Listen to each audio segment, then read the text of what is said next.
Happy Monday, everybody, and we have a lot to cover, so let's get right to it. So, if you'll remember, way early this year in January, Walt and I said 2024 is going to be the year of chaos. Well, I think we were probably pretty close.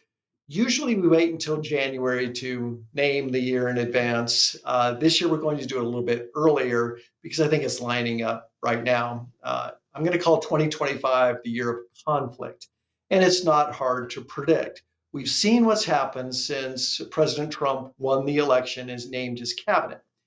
Clearly, the conflicts have escalated. We talked about that last week and the year before. And even in the last week, what have we seen? Well, let's go to the map. All right, so over here in the Middle East, suddenly Syria is being invaded by Turkish forces, but they're not really Turkish forces, they're just sponsored by them. By the way, the prime minister of Iraq has been given the authority to mobilize the army to move into Syria. Does anybody think that's by accident? And did you see what happened in South Korea? If only for a day, martial law, then not martial law. I said, what's going on here?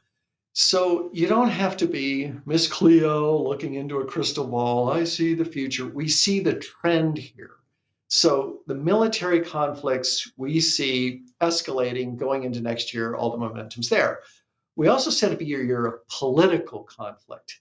Now, we've mostly focused on the United States, but look what's gone on in Europe just in the last week or so. Besides the German government failing, we're having the French government is failing. They're likely going to have to go to new elections. Let's think that one through. We've got the two largest economies in Europe now basically in turmoil politically. That's conflict, political conflict, not just there, but here and also again in South Korea. And then we said there's going to be economic conflict. That what was going to happen is that the economy would suddenly go into recession next year, but it didn't happen in 2024. I might do another missive on this one next week, what really happened, but for today. One of our premises over the last couple of weeks from both Walt and from me was they're going to revise all the statistics from 2024, and they were going to say, well, the unemployment rate that we were telling you really wasn't way down here. It was here. That the inflation rate wasn't down here. It was here. The growth rate of the US economy wasn't here, but down here. It's already started. They revised the October unemployment figures. Now, remember, this was just before the election. They were trying to paint this rosy picture of the employment picture. And it turns out it was all fake. They're going to be going back for the whole year to revise these numbers. Does anybody out there believe the numbers for 2024 are going to be better than what they reported based on the revisions?